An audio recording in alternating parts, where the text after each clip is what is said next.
Welcome back to the Lift Free and Diet Hard podcast. I'm your host, Andrew Coates. Join me along with industry leaders and friends on a quest to get more people through the gym door and eating and living healthier. Join me where evidence meets empathy while rejecting fitness industry fads and extremism. Let's begin. All right, this one's special. One of the most iconic figures in the fitness industry and strength, Dave Tate, the founder of EliteFTS, the host of the Table Talk podcast. I am wearing my Table Talk alumni shirt because you guys had me on down there in Columbus earlier this year, which is a big honor. And again, a legendary powerlifter and coach, author, a prolific article writer over the years. I mean, I first would have got into your stuff early in my career via T Nation, and it's great to have you on. Thank you. Thank you. Thank you. Great being on. Good. So let's dive into your training. What does it look like now? You know, you've been in the game a long time. Yeah. What's it look like now? Okay. The most concise way to make this is the only thing I care about is my squat, right? So a 1 rep max on my squat. I can't do a barbell squat. So I lean towards the spider bar for the squat, which is basically a cambered bar with a yoke on it. So every year towards the end of the year, I don't have a date. And there's a reason for that. So I try to beat whatever the PR is for that year. And this has been going on for close to a decade now. So for a long time, it was just the greatest weight I could do with reverse bands, Over the past four years, it's been trying to hit the same weight, but at a lower body weight. Where this year it's the squat triple body weight, box squat bar. And the reason why I have that as far as, I train for it like a meet. And the reason I have it sliding is because one of the most detrimental things I learned from competing is when you have a hard date, you get fucked up, right? The closer you get, you start to incur damage, right? To where if I start to break down or overreach, I can just deload and push the date back a couple weeks. Or for some reason, and this happened one time, everything's going really, really great. I can just hit that end goal in August, which there's pros and cons to that. I didn't want to do anything the rest of the year after that. But the reason why I kind of fall into this is because I love the squat for one thing. But for me to be able to actually accomplish that goal each year, I have to physically lay out the entire year. So each year I've been dropping 10 pounds, right? So that's part just in body weight. And so I just came off a pure conditioning phase, which was more cardio than I've probably done in 15 years. And now it's transitioning into a little bit of a hypertrophy. And so all this has intention of carrying over to that squat. If I didn't have that squat as an anchor, I still don't know if I could just train for fitness per se, but that kind of lays in there. So then the whole rest of the programming is just based upon 3-week waves on how that squat's going to be, where my conditioning needs to be. And the body weight really isn't that big of a deal because it's been a slow drop for the past 5 years. But this year I am going to have to be 225 when this occurs. And right now I'm sitting about 233. So I don't intentionally have to really do a whole lot, except just make sure it keeps coming down at the same click it has been. Is there purpose, metaphor in what this is? Because obviously, like, hey, I want to hit a objective squat, whatever is in the context of PR, your best of the year. But does this represent something bigger? Independence, identity, any of those things? I would say it used to with identity. And at this point, it's not that anymore. If there's a purpose behind it, because see what's happening now is the weight getting lower that I'm doing each year. And I've come to that realization that I'm getting older, and I have 2 prosthetics as well, which one of them's working on 15 years. So there's all these other variables. So the identity is the weight's it's not that big of a deal because it will be 675, like whatever. It shouldn't be heavy for me, but it more than likely will be. And if I let that become part of the identity, then it's gonna piss me off because it shouldn't be. It's more just the only way that I have been able to keep all the aspects of my fitness in line because if there are I do have some guardrails. Like I can't blast PEDs to be able to do this. There's a lot of things that I would have done in the past I just can't do anymore, right? Yeah. Which means I need to go through this conditioning phase. I need to go through quasi hypertrophy phase to be able to have the structure to be able to support what I want to do, because I can't keep doing that heavy. I can't do it heavy all the time because I won't be able to recover. At the same time, I can't go into the hard strength phase if my blood work is in shambles or I still haven't, I have to lock in my sleep, which is, it's not, for me, it's an issue, but it's only because my REM in deep sleep is like 10 or 11%, and I want it to be 20. I'm still getting 7.5, 8 hours. So because you see where this is going though, because this phase, I have to lock this in before I go into that next phase, because I know from past experience, if this isn't locked in, then I start going into those heavier phases, I'm not going to be able to recover, especially if I can't lean on things like I used to before in the past to fill that gap. This episode is brought to you by KNKG, my favorite gym bag brand. For years, I did two stupid things. I bought cheap gym bags, which eventually fell apart, and I traveled with and checked a big suitcase. KNKG changed all that. In 2020, my aunt bought me a KNKG. Back then, they were known as King Kong duffel bag. Here it is. 5 years later, it's still indestructible. And last year, I spent hours on YouTube researching backpacks for travel. And I kept coming back to the KNKG Edge, which now goes everywhere with me. Travel, gym, work.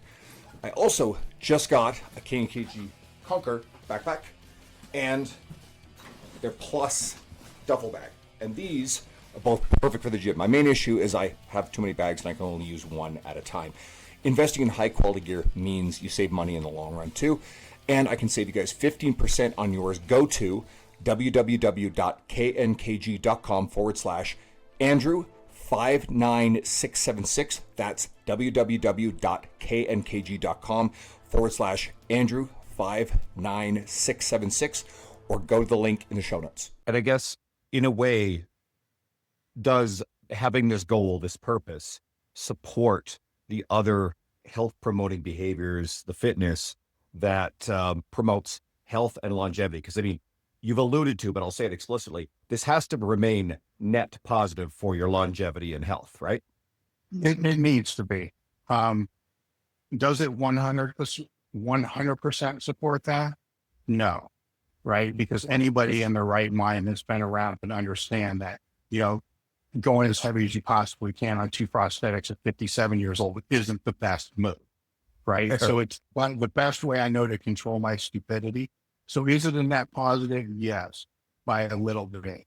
Could it be a bigger net positive for my health if that just wasn't part of the whole equation and more my training was functionally based or whatever people are calling it now? Probably. But then there's going to become this compliance thing, which maybe the identity still is pulled into this, right? Because I know all those other things will probably benefit me more, but they're not going to benefit me for shit if I don't do it. Where this, I know I'm going to be able to do, and it will align enough of those other variables, steps per day. All these other variables have to kind of stay on point, or my weight's not going to keep going in the direction I want it to go,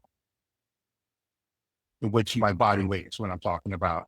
Yep. So all those things got to kind of fall into place. So there is some logic behind what I'm doing with all this. Now, toward the end, when I get into kind of a peak phase, I paused on that because a true peak phase, I don't know if I would want to do, because that's going to accumulate a greater amount, of risk and damage. But a kind of peak phase, that probably isn't going to be the healthiest, because I will pull back on the steps. I will pull back on all those other things to be able to do that.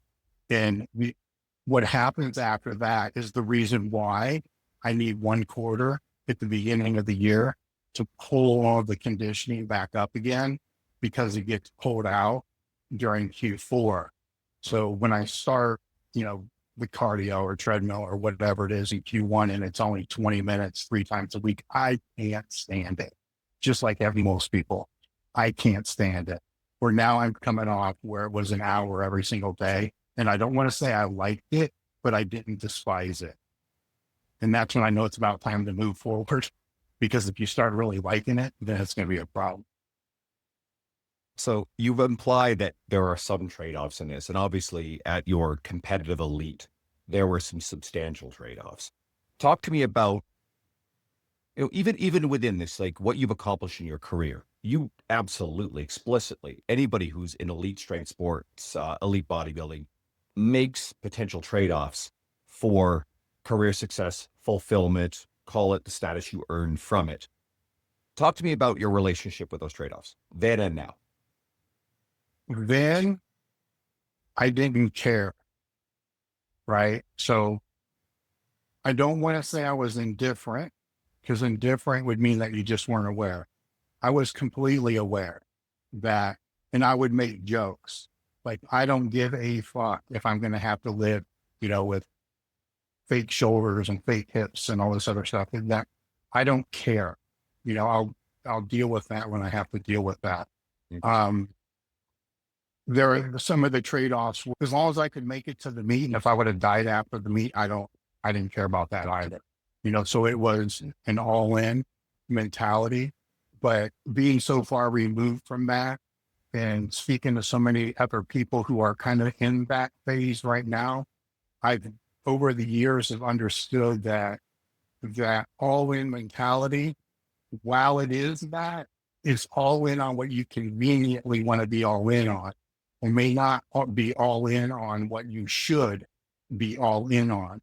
I think that's one of the reasons why the younger generation lifters are better now than before, because they understand there's a broader picture here, that, the higher your blood pressure can get doesn't necessarily mean the more you're going to lift, where I was under the mindset that, the bigger you were, the more purple I was, the more ready I was for meet. And I was willing to make that trade-off from that, understanding that may lead, to other issues down the line.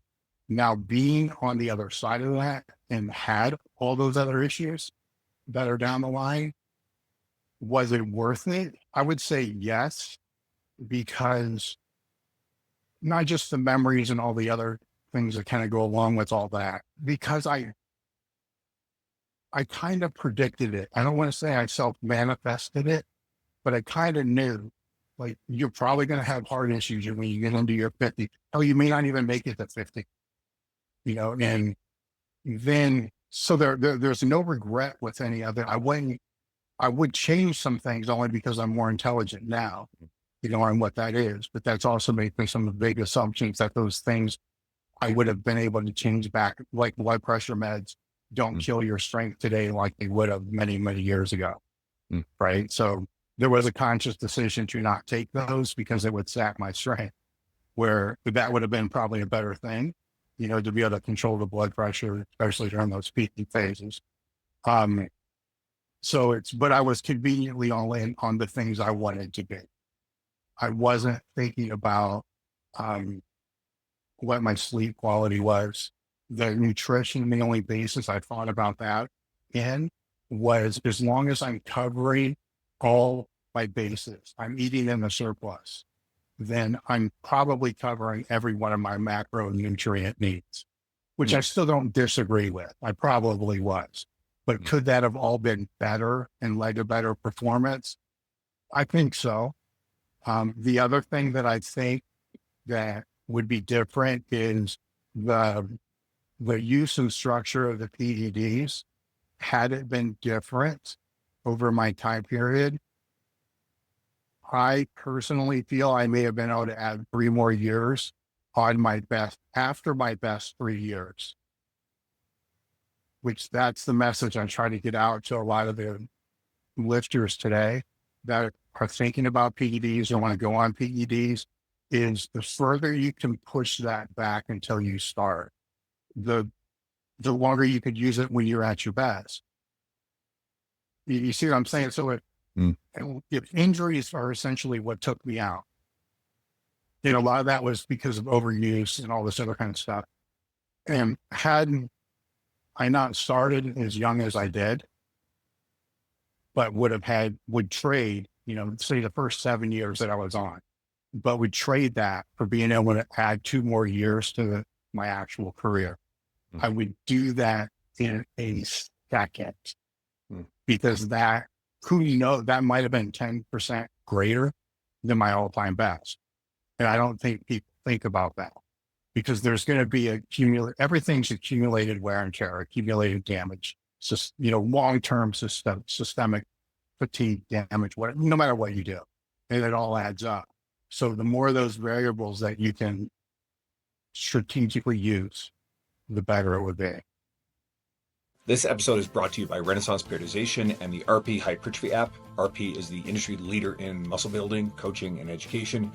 This app is like having a coach in your pocket. It gives you everything you need, including training programs, form videos. It gives you all your sets, reps, and weights, so you just show up and follow the plan. It adjusts each week based off your progress. And the app was created by Dr. Mike Israetel, Nick Shaw, and the team at RP, who I've known for many years. And the entire team are incredible people who've always been supportive and generous with me, so I know their character and are easy to endorse. My library contains several RP books, and I've used RP training principles in my workouts and coaching with my clients for many years, long before the explosion in popularity of their YouTube channel, which is worth checking out. RP is the first sponsor I felt remotely comfortable endorsing after over 7 years of podcasting. And if hiring a one-on-one coach isn't for you, using the RP Hypertrophy app is the next best thing to maximize your gains and take the guesswork out of your program. And there's a 30-day money-back guarantee, so you can try it risk-free. If you don't like it, they'll give you your money back. And I've also got a serious discount for you of up to $50 US. Go to rpstrength.com/coats and use the code COATSRP, or go to the link below in the show notes, and that's rpstrength.com/coats. Use the code COATSRP. You mentioned the injuries, and I know that, you're also pretty legendary for having ripped up a lot of shit. And as you said, you're bionic at this point. So what have you done with your training to modify it, both philosophically and technically, to manage those injuries and to stay strong? Because obviously if you have prosthetic stuff, then you actually have to maintain the strength around them. Yes. So it's twofold, because there's a strength side and there's going to be the function side. So for the squat, because I have 2 prosthetic hips, yes, I can squat lower than parallel if I want to, and I do. I'll get to that in a minute. But for all the heavy loading I'm going to do, I'm going to keep it 90 degrees or a little bit higher. And it's always going to be on a box. And my reason for that is it's kind of twofold. The first is the worst thing that could ever happen to me is I'm below 90 degrees and one knee comes in really hard. And then that could force that prosthetic out, basically, Right. or the hip out. And that could happen if you just miss the weight, right? So the box could be a catch if I'm ever to miss anything because of all that. It also saves my spotters. If anything, let's say for some reason my hip just decides I'm done, and just pops out. Well, I got spotters to be able to worry about there too. So that allows me to keep building that strength, even though, anytime it gets posted online, people are going to bitch about high squats, but you think I really care, it makes no difference. But now because of that though, I have to have it's usually about twice a week where I'll just do body weight squats, holding onto a power rack or a rope, going to full depth, holding the bottom position, so I'm not just building, one part without the other part. So maintaining the function and the range of motion the best I can. With my shoulders, the right one is the worst. It needs replaced, but I won't do it. That's been a weird one because for a long time, the way I mitigated that was just by restricting the range of motion, using a shoulder saver pad, boards, or whatever it was going to be. And I was dead set on that for years. And during the pandemic, the guy I was training with just kept giving me shit because he noticed that I could bench a broomstick to my chest. And it hurt a little bit, but not that bad. So his thought was, well, if you can bench a broomstick, then you should be able to bench 15 pounds. And then if you can do the 15 pounds, you can do 25 pounds. There's no reason why you can't bench a bar to your chest outside of the fact you're going to be a lot weaker at it. So then I started putting in full range of motion pressing. And while it's nowhere near as strong as what my restricted range is, it's way stronger than it was before. And I don't have the pain in the shoulder that I had before. So my old thought process on that was just don't do the range that hurts. Where my new process on that is that's okay if it's the heavy stuff you're going to really be able to push on. But if you can do it with the lighter stuff, do it to be able to not only maintain the range of motion, but see if you can get some back. I didn't think I was going to be able to get some back, and I was able to. Now, some things I just can't do. I can't do an overhead press. There's certain things I can't grab a barbell to squat.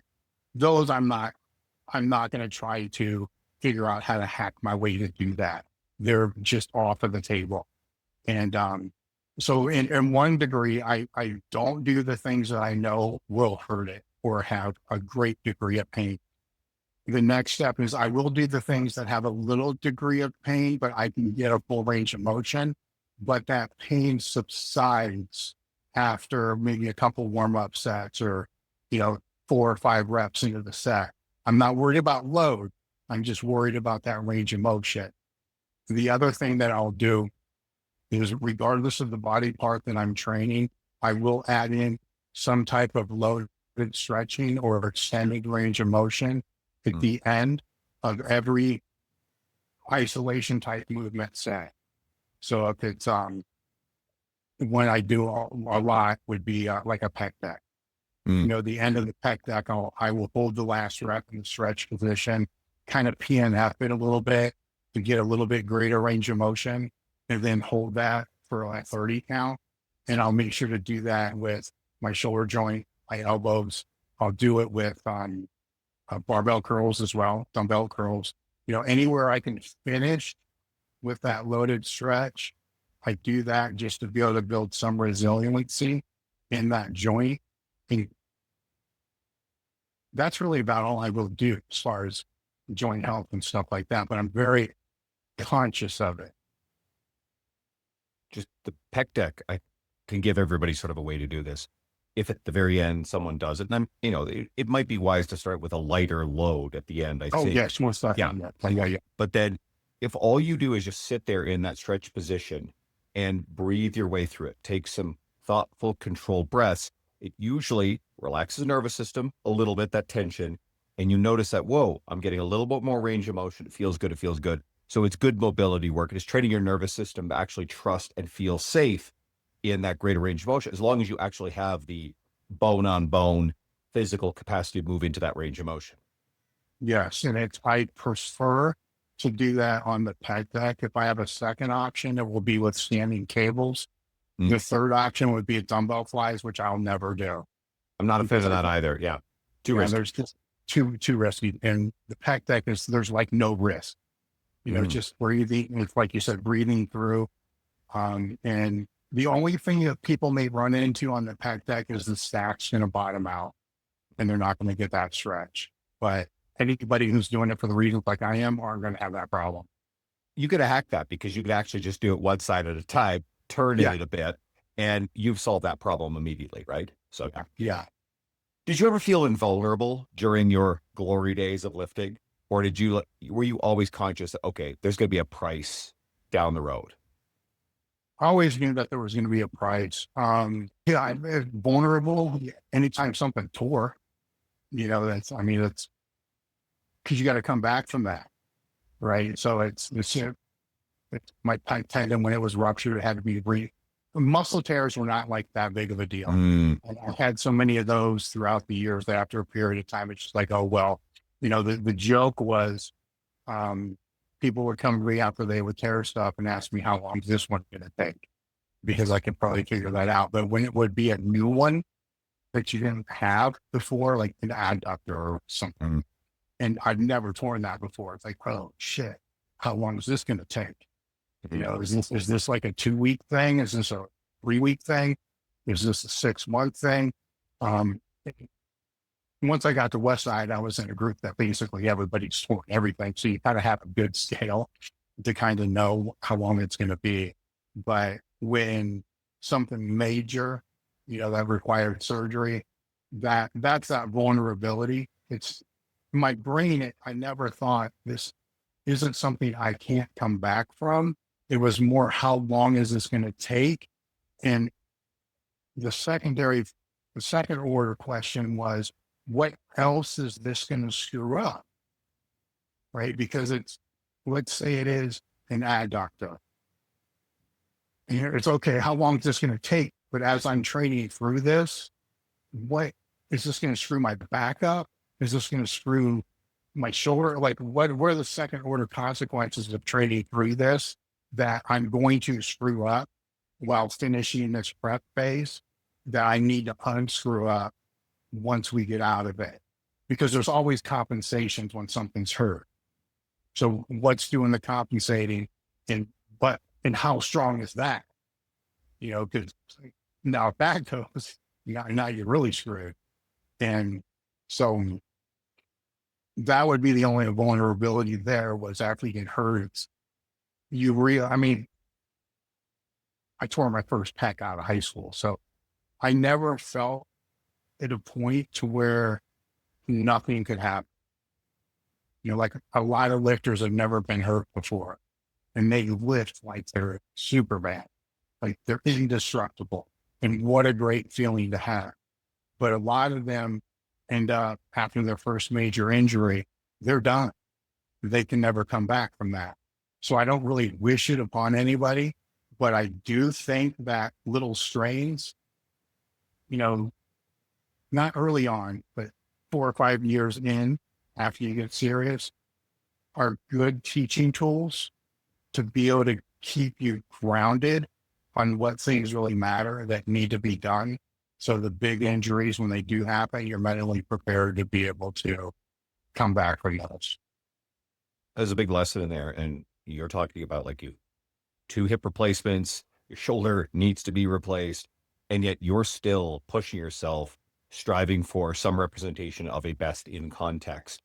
And I think a lot of people are just too quick to quit when they get hurt. And I think getting hurt is a socially acceptable reason why people quit.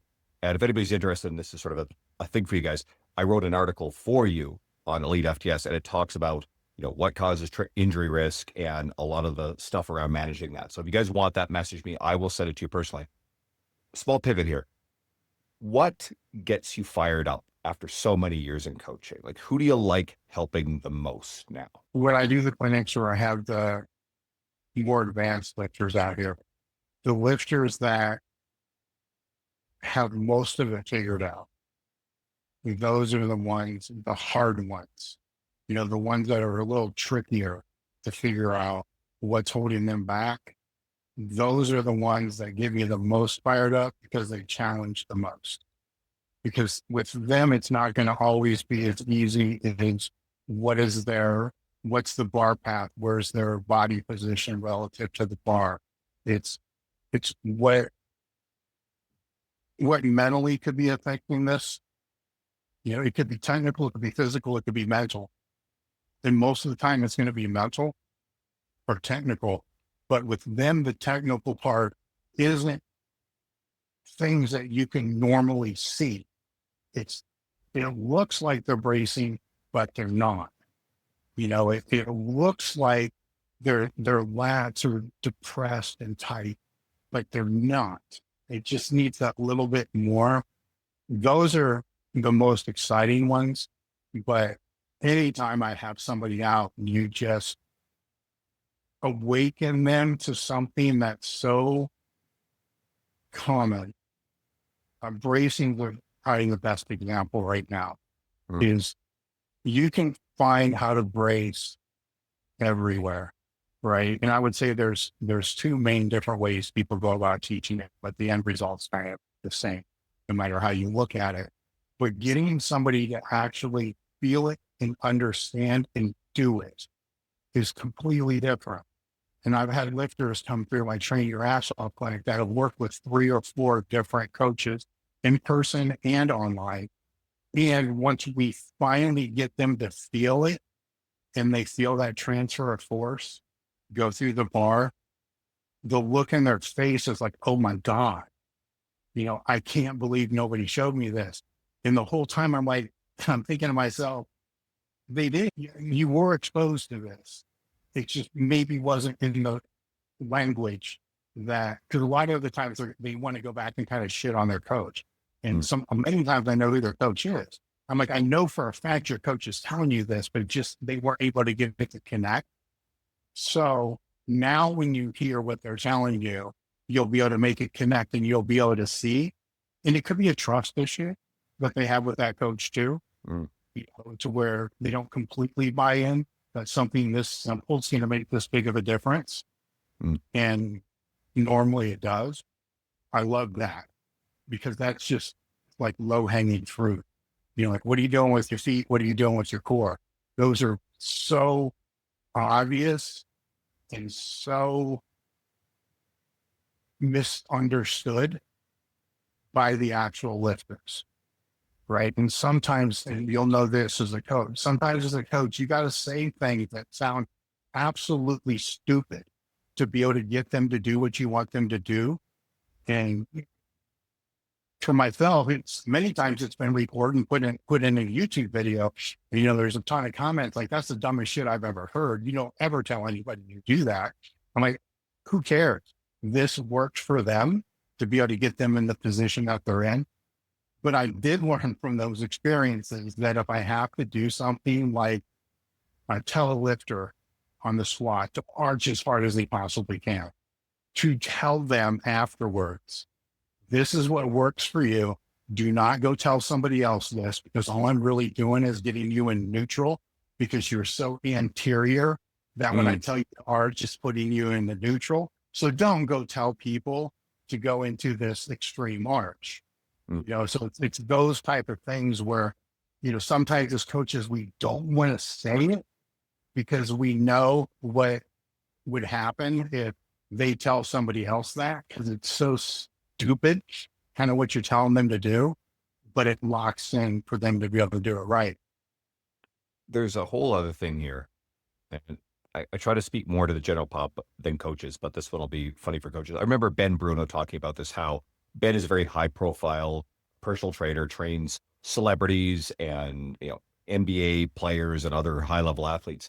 And he's traveled with those people before, and he may be in a gym and there's other trainers, the trainers know who he is. And he's worked with a longtime client. And I get this from some of my clients I've been working with for years. It's like, they're locked in. You don't actually really have to cue much, and you just got them doing stuff. But anybody who's watching is going, all right, well, here's this legendary trainer. It's like, well, they're not really doing much. And they're just like talking to their client's doing their thing. And there's so much context missing. And the lesson here is, if you're seeing a snippet in a video where you see someone, a trainer in a gym, whatever, you don't know that client's injury history, you don't know the depth of the relationship, how long they've been training, you're missing so much context that it is really difficult to judge. And something may seem stupid on the outside through the lens of your experience, but it might actually be exactly what works for that client. So I think that's be less judgmental sort of lens. Absolutely. Because we can take any video on YouTube of anybody coaching anybody and just take a minute for 30 seconds. And I'm sure we can sit there and contradict every single thing that we see in that 30 or 60 seconds, every single thing to the highest regard, because we're not seeing the whole context of just that video. What you're talking about is the whole context of the history as well, which is even greater than all that. But, it's an engagement impression world. So people are going to judge. So just get used to it and make sure you're doing your job. Oh, I can tell the coach. And one more thing is, we tend to look at the training through the bias, the lens of what is our priority, hypertrophy coaches. And again, I think one of the more important, if not the most important thing in almost all training for all populations, you got injured people, you've got people who want to just build muscle and strength for life, bone mineral density. A lot of your training is going to look like hypertrophy training, which needs to be, I don't love the word optimized in this case, but let's go in that direction. But there is a lot of stuff that may not be optimized for hypertrophy. And again, you don't know what's going on with, is this something for mobility? Is this something that person's not feeling great that day, so they can't actually overload it, but you just want to keep them moving? There's just so much missing context. So I think it's just a wise lens. You were on, I love this. So you were recently on Brick Headstrong's podcast. So anybody who's not familiar, He's the puppet. And I actually take great pride in sort of unleashing him because I put a million guests on there. Like all the people I know who've been interested, I'm like, here, go. And Rick pretty much just will ask me like, hey, you got any good guests? Blah, blah, blah. Like, here, just a bunch of intros. So you guys talk about community being missing in the modern gym scene. All right. And I think there's two parts of this. Does training in today's gyms have the same sense of community as in like your elite training days? I mean, you self-selected to a, powerlifting environment, literally like Westside. And then part two is, have you seen a counter swing where people want to seek more human connection community after a few years, last few years of isolation and restriction? The first part is it's very hard for me to look at that in a non-biased lens because outside of maybe 1 year in my entire life, I always trained in more private clubs, right? So there's a very biased lens that kind of leads into that. So I have to kind of think back when I was in like a Gold's Gym or something like that. What were the other people doing that were not part of who I was training with or the crew I was? Because that's going to be the majority of the people, right? And the majority of the people then probably did not have training partners, right? But when you look at this through this biased lens, you've always had a training partner, you've always been in the crew. Well, there's no crews today. Where that, I don't know if there's any greater or any less, right? I just hear from my own community, the powerlifting community, that the crews are not what they used to be. And a lot of times I'll fire back and say, well, are you sure? Or they're just not around you, right? So with that, you don't really know. Can it help? 100% it can help, more sets of eyes, all that. But it's also if the person is socially awkward, it can help them, but it may work against them, right? Because a lot of crews probably won't want to deal with, somebody that's socially awkward and so forth, kind of play into that whole thing. Is there more people seeking out other people to train with since the lockdowns? I think so. I do believe that as we think we're all digital now, I do believe we're just getting started. Like we're not to the digital age of peak or digital peak age or whatever we're yet. There will be a tipping point where everything will be so digital. I do believe people will crave being around other people.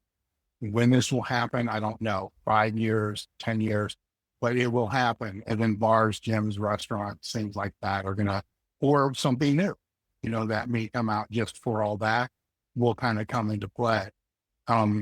It's a weird thing because I don't have a lot of friends or people around me that are Gen Z, right? You need to look at what's going on in the generations that are younger than what we are, because they're the ones, that are moving up the pie. I mean, anecdotally, here in Edmonton, there are more gyms than ever. There are more gyms opening up than ever. There are definitely more bodybuilding-centric gyms opening. The Gen Pop gyms are very busy. Again, my personal anecdotal experience is that I've never been busier with in-person training. There is tremendous demand for it. Now, that's also the product of 15 years of runway of word of mouth referral business and staying in the game. So I mean, like that, there's obviously survivorship bias in spades there. But it's definitely my impression that I've been at a lot of the events in the industry, and I hope that the enthusiasts will also, make this will make sense. I think that there was a bit of a bubble with online training, and then obviously COVID accelerated that rapidly. And I think a lot of coaches dove over into the online exclusive space. And then they're looking around on social media, and after a while they're like struggling because it's hard to differentiate yourself as an online coach unless you're I try to think of some great examples, but maybe you're a Joel Jamieson who, legendary UFC conditioning coach, world's leading expert in like heart rate variability conditioning, all these sort of things, right? Or my friend Brianna Battles, who just owns a space of pregnancy, postpartum athleticism. Like they're very differentiated. Or Josh Hillis and Jeb Stewart Johnson, they really own the, disordered eating, emotional eating space, right? They've got some brand capital there. But I think a lot of online coaches, it's really hard to, I help, and I always make fun, the coaches listening, guys, forgive me, but it's like, I help 31 to 33-year-old, paralegal moms with 2.2 children. It's like, that's not, you don't own any brand authority there. That's a positioning statement, right? And so I think a lot of those coaches, and knowing them, feel very isolated and that they're struggling. It looks like everybody else on their social media is doing really well. In fact, I think it's actually a big bubble. And I've been trying more and more, leaning hard into this to advocate for, don't leave the in-person stuff. The in-person stuff is fulfilling. It's more stable. Yeah. And I think that there's a bit of almost like a house of cards around the pitch to, teach people online training. Like, it's not like Jonathan Goodman's a very good friend of mine. Jonathan was never, hey, go live on the beach and blah, blah, blah, this, and that, whatever, and leave in-person training. It's always been, let's give you some added income in an online space in addition to your in-person business. So again, but that's my perception experience. Well, I would tell them that if they want to continue to train people and make a difference in other people's lives, they're going to have to know how to do that in person, because they're not only do they have to compete with the bubble that you're talking about, they now have to compete with large language models that are doing a way better job at what they're doing than what they're doing right now. Right now, the only thing that's keeping that house of cards from collapsing is Gen Pop, and the community doesn't understand that they can use the large language models now for that. But that's just a matter of time. Again, people would be amazed. I'll give a perfect example. So, I mean, shout out to my sponsor, RP Strength Hypertrophy app, right? I've been using it for a while. So the reality is that you can sign up for this app. Its cost is minuscule, especially compared to these coaches selling online programs that are, like very, very high ticket things, and they actually don't have a lot of coach interaction or support. And, it's module based or whatever, but honestly, I've been blown away with just how good. And like, Nick and Mike are friends of mine, and Nick turned around and wanted to sponsor me. Great people. So I'm like, I love their stuff. I have their books behind me. So that's an easy one. But then I'm like, all right, well, I got access to this thing. I'm going to use it. Let's see. I work quicker. I do less jump volume. It make those little adjustments, put a smaller plate on the bar, whatever. And honestly, just my training feels good. And I like the process. I've got something to follow. I'm thinking less about it because I've always auto-regulated. And I find it's great for its pacing and regulation. So, but that's relatively inexpensive. That's just the outward manifestation of using like good algorithms and AI. And we're only going to see this stuff get better and better. So I think that people will either self-select to that, or they're going to self-select to a high relationship experience. And I think you can do high relationship with online coaching.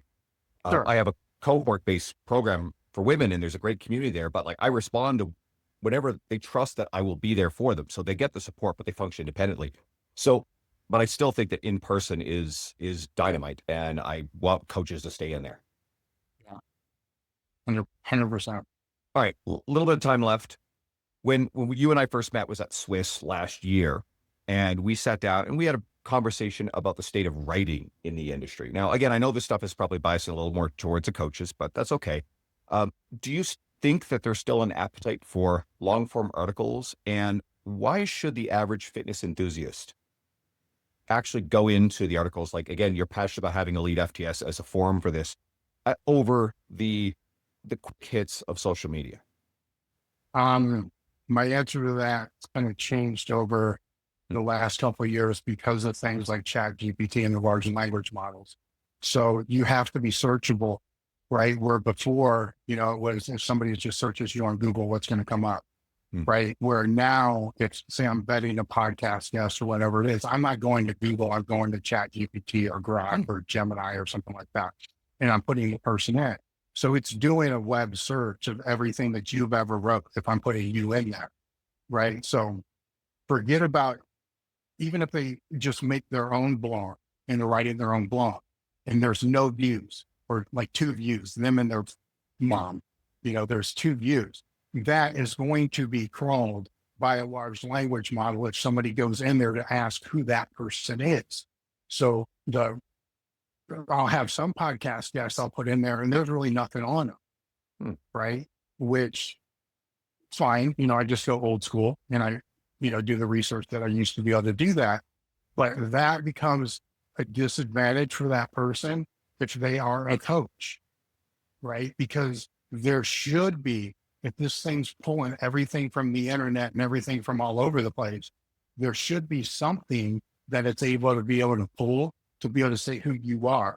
And if that becomes what the next search is, which for me it already is, then they have to have something out there. So if I don't know if it even matters if it's on a credible platform or not a credible platform, but these models will leak, and put where it is from. So that will only add that credibility. So the first part of that is just from marketing and promotion. So people who look to be able to see what they're on. The second part is so they can learn more, because if you go to write an article, or if I want to write an article, my last AMA podcast was just on basic periodization, but I wanted to correlate it with 8-bit video games, like Super Mario World, right? So while doing that, I have to write that. I have to put my thoughts down to be able to correlate that. And yes, I'm using large language models to be able to kind of put that all together, but then I find gaps, like what is the work pipe? What does that mean in a periodization standpoint? What is the boss? What are the stars? What are the power-ups? And that's just taking things that I already know and teaching myself a way to be able to explain it in a different context, but if somebody's writing about treating the hamstrings, we'll just keep it easy, then they're going to put down what they know. And if they're smart and aware, then they're going to find some gaps. Like, am I missing something if the only thing I'm writing about are seated leg curls and lying leg curls? Like, where does a glute ham raise or an RDL, where do they fit in? Then they need to go fill in, as they're writing that article, they want to fill that gap, right? The same way that we would with any article that we're writing. We're going to write what we want, but it's going to expose some things in there that you're like, I'm not that sure about that. So then you got to go find it, and the other thing for people that this is a little bit different, but have been writing for a long time, is look at your article that you just written and then ask yourself, what would my biggest critic think about this? Like, why is this wrong in somebody else's eyes? Right? Then I don't want to say you can write that article to protect your bias, but at least you'll understand your way is not the only way, right? Which just provides more topics that you can be able to write about later. Because from the coaching standpoint, people do get caught up in their own bias and their own dogma, right? And that can become a bad thing for the longevity of you in the industry. It's okay to have a bias as long as you admit your bias, but do you understand that other things work? Because a lot of times you're going to find out your bias, the way you think things need to be done, doesn't work with the person you're standing in front of.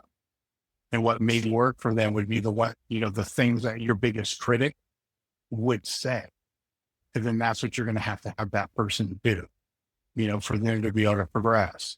So it's writing, the process of taking what's in your head and putting it on paper is showing you what you know and what you need to learn to be able to become better at what you want to do. And even if it's never published, you need to build your skill sets so you can be the best coach that you can possibly be, but then understand that the basis of those skill sets need to be mastered. Because you can keep going down rabbit holes and just keep learning new shit, but never know how to do the basic things good, but then you just suck as a coach. So it's kind of multifaceted with that. But to me, the writing is a big part of that. And I don't think that's ever going to go away, because if that goes away, then the process of wanting to become better goes away. I can prompt a large language model to give me answers on whatever I want, right? I'm not going to remember that for shit until I take whatever That's been studied. That's been studied now. We've literally seen research that there's less memory retention when you do that. Of course. So until I take that and copy and paste it, make it my own document, you go and try to find the holes in there or to add me in there to make it more authentic or whatever it is, I'm not retaining it. It's just regurgitating it. Right now, when you're on the floor working with somebody or you're speaking with somebody, at this point, we don't have a Neuralink chip in our head to be able to pull that stuff out. We got to be able to have it in our brain to be able to pull it out. I think it's simply one of the best ways to organize our thoughts, right? Yes. And this is something Luca, host of our, always talks about. And so quick shout, because you guys just had Luca on Table Talk. So everybody go check that episode. It's brilliant. Luca's very bullish on when he goes to learn something, and he's a relentless consumer of knowledge. Well, side thought, that can be a great way to procrastinate from actually being creative or building things. But what Luca does, he'll turn around and he'll teach it, and he'll demonstrate it via video. He'll write about it. He'll do a seminar, etc. And it's probably the key to why, if you ever interact with him, just the sheer amount of knowledge that seems to be in that brain doesn't make human sense, but that's the hack. So you're turning around, and as you're learning something, you're then formulating. It's not plagiarism, and you credit where you are learning these things from, but it's one of the best ways to simply learn and get better. And that's both for the coach or the enthusiast as well. So this is not coach exclusive. Everybody can follow you on Instagram at Under the Bar. They can go to EliteFTS to check out all your guys' equipment, obviously the articles, the blog. Is there anything else you want to point people to? The podcast, the Table Talk podcast, which is on videos on YouTube and Spotify, and the audio is on all podcast networks. If you guys want my episode, because I am proud as hell of that one, I thought it was a really great interview. You guys are great interviewers. You and Tom Shepard, who is just an awesome human being. So if you guys want that, I will send you my episode, and then you can dig into the other stuff too, because you guys have been doing this really long time. So Dave, thanks. It's been a treat and an honor again to have you on. And for everybody listening, go check out what Dave's doing. It's, there's years of wisdom in there. So you don't want to miss out on it. So thanks, guys. I appreciate you all tuning in, and we'll see you next week.